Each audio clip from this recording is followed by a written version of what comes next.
Bonjour à tous, ici Lobdor. Aujourd'hui, nous allons voir comment fonctionne le tape pour que tu puisses l'utiliser dans tes analyses sur le marché. Ça reste un outil quand même assez puissant, mais si mal utilisé, il peut quand même cramer des comptes.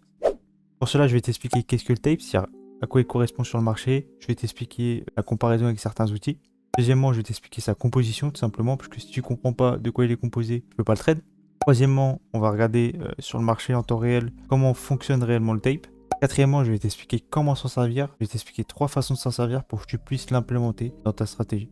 Premièrement, qu'est-ce que le tape? Déjà, pour comprendre le tape, il faut comprendre ce qu'on appelle l'instant print. L'instant print, je l'ai déjà expliqué dans une vidéo où je parle du carnet d'ordre. Mais en gros, ce sont les acheteurs et les vendeurs qui ont été exécutés sur le marché qui vont apparaître dans cette case juste au milieu.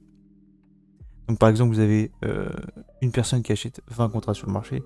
Vous allez voir ces 20 contrats sur le l'instant print. Mais le problème, c'est que si il y a 20 personnes mais qui achètent un contrat chacun, vous allez aussi le voir sur le l'instant print, mais vous n'allez pas pouvoir savoir si c'est une personne ou plusieurs. Et c'est là qu'intervient le tape. Parce que le tape, là, par exemple, vous avez le tape NT8. Et là, à droite, vous avez le tape Jigsaw. En gros, c'est le même. Vous mettez les mêmes paramètres, ça sera le même. Et ce qui va permettre le tape, c'est de décomposer les contrats. C'est-à-dire qui a acheté à 30,75, par exemple. Et vous allez savoir si c'est une personne ou plusieurs personnes. Par exemple, ici, les 20. Si c'est une seule personne, vous allez voir une ligne avec 20 contrats acheteurs. Si c'est plusieurs personnes, vous allez voir plusieurs lignes avec, je sais pas, 3 contrats, 2 contrats, 1 contrat. Du coup, voilà à quoi correspond le tape. Ensuite, nous allons passer à la composition du tape. Le tape, c'est plutôt simple à comprendre.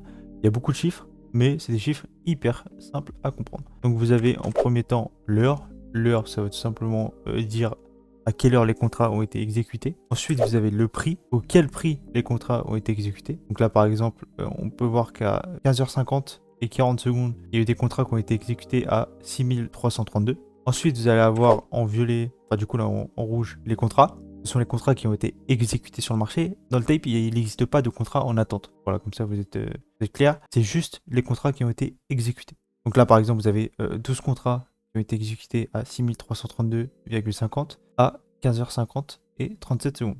Ensuite, vous allez avoir la couleur qui va permettre de savoir si c'est des acheteurs ou des vendeurs. Donc là, par exemple, le vert, ce sont les acheteurs. Et le rouge, ça va être les vendeurs. Hyper simple à comprendre. En réalité, le tape, hyper simple à comprendre, mais il faut essayer de bien l'implémenter dans une stratégie. Sinon, vous pouvez vite cramer un contexte. Donc là, par exemple, au prix de 6340,5, il y a eu 10 contrats acheteurs. Pourquoi acheteurs? Parce que c'est vert, qui ont été exécutés sur le marché. Et l'heure, ça a été à 15h49 et 2 secondes. Et on peut identifier que c'est qu'un seul acheteur. Pourquoi? Parce que une ligne sur le tape, c'est un acheteur. Voilà, après il peut y avoir plusieurs lignes et un seul acheteur, mais ça on verra ça dans une autre vidéo. Là c'est quand même une vidéo assez débutante. Et les vendeurs c'est pareil. Là vous avez par exemple 17 contrats qui ont été exécutés à 6339,50 à l'heure de 15h48 et 24 secondes. Ce sont des vendeurs, pourquoi? Parce qu'ils sont rouges. Et ici ça peut être qu'un seul vendeur parce qu'il y a une seule ligne.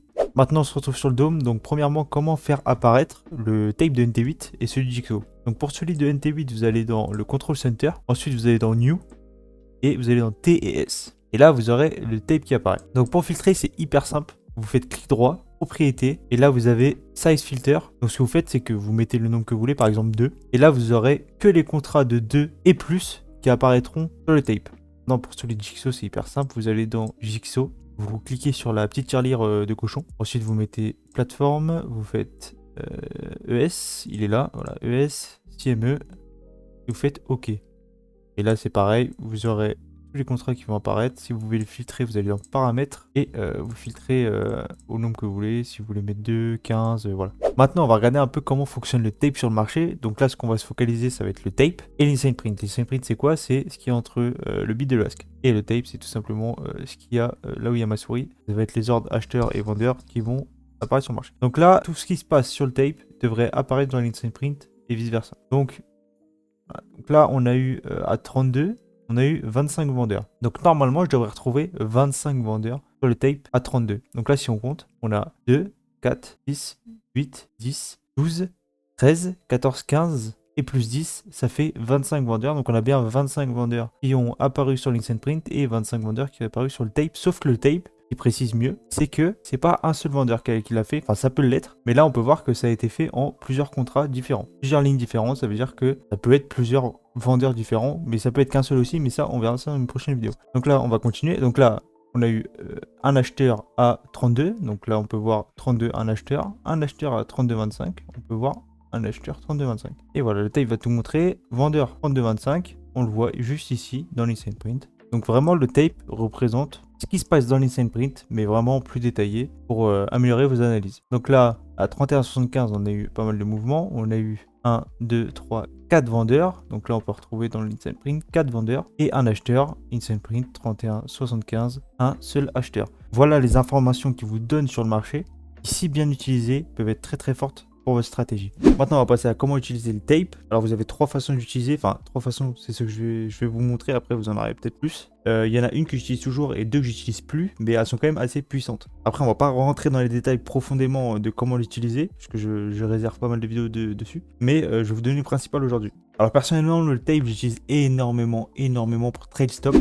Alors ce que je fais, c'est que si je suis en position short, je vais attendre un acheteur trap dans ma position pour me mettre juste au-dessus de l'acheteur trap et que mon trade stop soit quand même assez réduit. Comme ça, je donne pas beaucoup d'argent au marché. C'est-à-dire je récolte le maximum d'argent que je peux. Je donne pas beaucoup d'espace au marché pour prendre un maximum de gains. Et si je suis en longue, je vais par contre là attendre des vendeurs trap. Si ça paraît un peu flou pour vous, j'ai fait pas mal de récap où j'explique un peu tout ça, mais je ferai une grosse vidéo où j'explique pas mal d'exemples dans des circonstances spéciales pour que vraiment vous compreniez comment je trade stop avec le tape. Ensuite, vous pourrez l'utiliser aussi pour vos setups d'entrée. J'utilisais pas mal cette méthode avant. Maintenant, je commence à connaître pas mal de SP500, donc j'utilise beaucoup moins. J'utilise quand même dans des circonstances assez précises et du coup, ce qui me fait l'utiliser beaucoup moins. Mais le setup, il était quand même assez simple. C'était un setup assez basique. On était dans ma zone. Si je voulais short, j'attendais un acheteur trap plus un vendeur qui fait montrer qu'il y a des vendeurs sur le marché.